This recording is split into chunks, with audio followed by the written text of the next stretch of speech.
আমার দাদার সঙ্গে যা করা উচিত ছিল সেটা আমরা করিনি এখনো।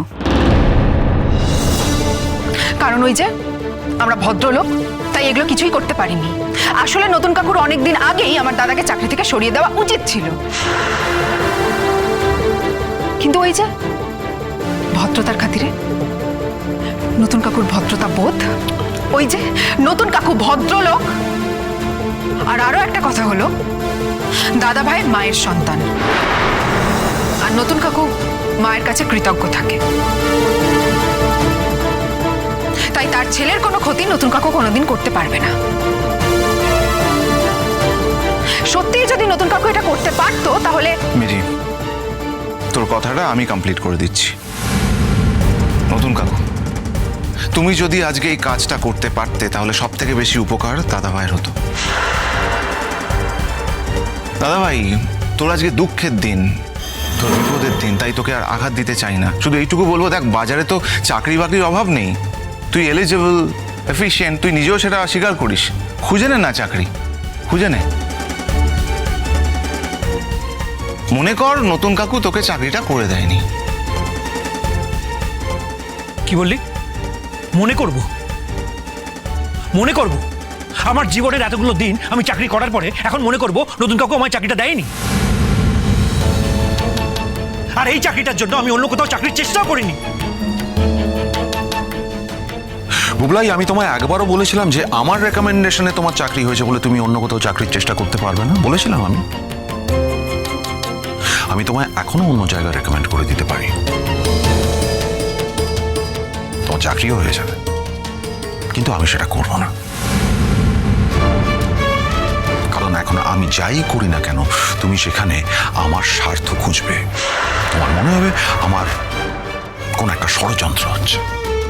তুমি তোমার মাকে উল্টো পাল্টা ছোট বড় কথা বলবে, সেটা আমি পছন্দ করব না। আর একটা কারণ আমি তোমায় রেকমেন্ড করব না। মানুষের না বোঝা উচিত যে আমাদের এই জীবনের চলার পথটা ফুলের পাপড়ি বেছানো পথ নয়, এখানে স্ট্রাগল করতে হয়। স্ট্রাগল করলে অন্তরের মলিনতা, ধুলো অনেক উড়ে যায়, ঝরে পড়ে। মানুষকে তৈরি হতে সাহায্য করে এই স্ট্রাগল, যেটা তোমার এখন ভীষণ দরকার। একদম জ্ঞান দেবেন আমাকে।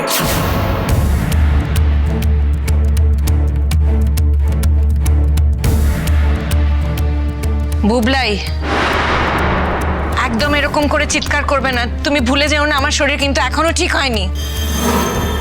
ও তো বরাবরই বদ মেজাজি, কি আর করবি, হাতের 5টা আঙুল তো সমান হয় না। আপনি কি তাহলে আপনার নাতির এই আচরণটা নতুন ঠাকুরপোর প্রতি, এটাকে বদমেজাজের আওতায় ফেলছেন?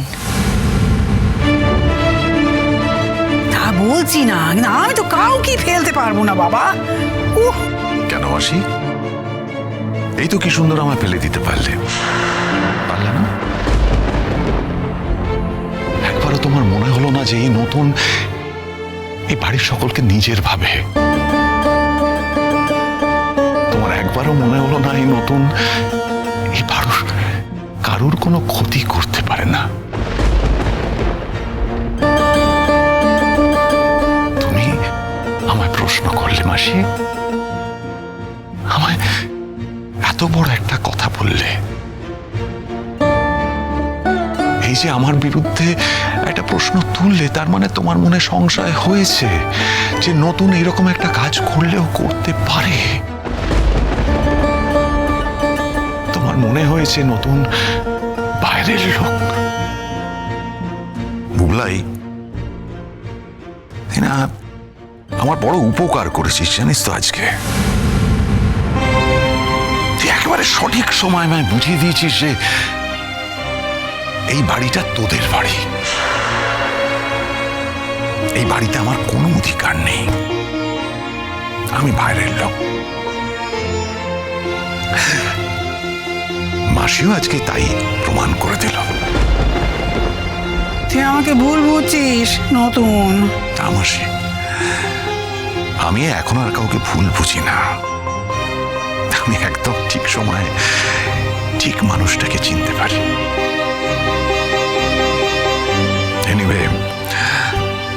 বুবলাই, তুই একটা কাজ কর, তুই তো আমার মুখের কথা বিশ্বাস করবি না। তুই তোর অফিসে ফোন করে জেনে নে তোর এই টার্মিনেশনের কারণটা কি।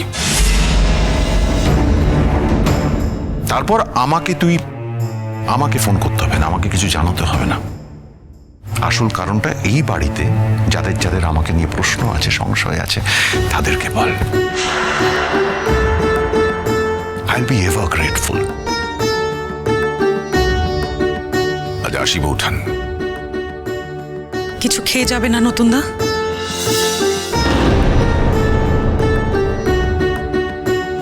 করছি, তুমি আমায় ভালোবাসো। বুঝেছি, খেও না, কিচ্ছু খেও না, এক গ্লাস জলও খেও না এ বাড়িতে।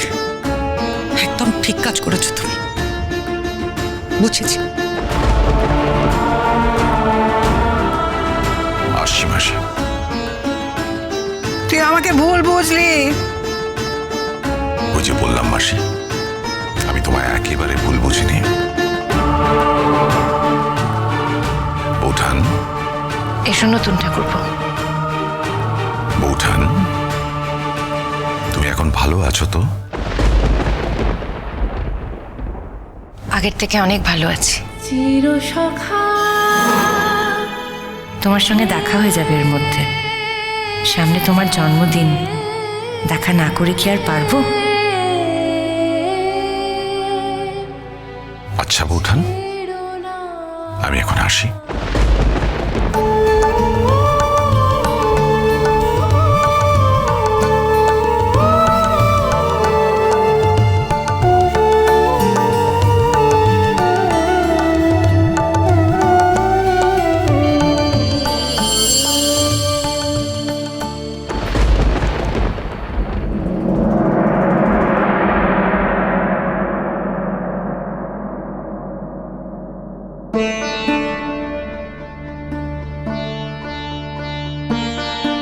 আজকের দিনটা কিন্তু আমি রান্না করে দিতে পারতাম বৌদি ভাই, তুমি আরেকটু সুস্থ হও। না গো দিদি ভাই, এখন আমি অনেক ভালো আছি। বৌমা, তুমি কিন্তু এখনো খুব দুর্বল আছো। হ্যাঁ, তো কুর্চি যখন স্কুল থেকে ছুটি নিয়েছে, আর আজকে যখন ও ছুটি আছে, ওকে করতে দাও না। আমার আবার ওই আমিষ রান্না একদম আর করতে পারি না বাবা। নিরামিষ যাও বা একটু করতে পারি, রান্না বাবা আমার গা গুলিয়ে ওঠে। আবার স্নান টান করতে হয় তারপরে আমাকে। বৌদি ভাই চান টান করে দুটো রান্না করবে না মা, এই আমি তোমাকে বলে দিলাম। আগে যা হয়েছে হয়েছে, তুমি ওই গঙ্গা জল ছিটিয়ে দেবে বৌদির ওপরে, তাতে যা হবার তা হবে। তাহলে থাক, আমার রান্না আমি নিজেই করে নেবো। তাহলে তাই করে নিও মা। এটা তো সম্ভব নয়, মানুষটা তো অসুস্থ নাকি, দেখলে তো কিরকম সর্দি জমেছিল, ঠান্ডা লাগিয়েছিল। আচ্ছা, এখনো পুরোপুরি মানুষটা তো সুস্থ হয়নি। এখন যদি আঁশ আর নিরামিষ করতে গিয়ে দুবার করে চান করতে হয়, তাহলে কি মানুষটা বাঁচবে? কি চাও বলো তো তুমি? এত বছর ধরে যেটা মেনে এসেছি তার বাইরে যাও কি করে? তো সেই জন্যই তো বলছি, আমিষটা তুই রান্না কর আর নিরামিষটা ও করুক। মা, মা। কিরে, তুই রেডি? বেরোবি তো এবার? হ্যাঁ মা, একটু তাড়াহুড়ো আছে, জল খাবার দিয়ে দিলেই হবে। দাও। এখন আমি রুদ্রর জন্য ব্রেকফাস্ট বানাবো। তোমরা তো জানো এই সময়টা আমি রান্নাঘরে আসি। এখনো যদি রান্নাঘরটা এইভাবে আটকে রাখো তাহলে কি করে হবে বলো? ওকে তো পেটে মারা হয়েছেই, এবার কি ভাতেও মারা হবে নাকি? এই শোনো, তুমি না একটু বুঝে শুনে কথাবার্তা বলবে। হঠাৎ করে উড়ে এসে জুড়ে বসে কি কি ভাবছোটাকে নিজেকে? হ্যাঁ, একা তুমি বুবলাইয়ের ভালো চাও? হ্যাঁ, আমরা চাই না, আমরা কেউ চাই না। ওর মাকে এত কালোকে না খাইয়ে রেখে দিয়েছিল, অদ্ভুত। এই সমস্ত হাবিজাবি খাবার ওকে দেওয়া যাবে না। চিরসখা হে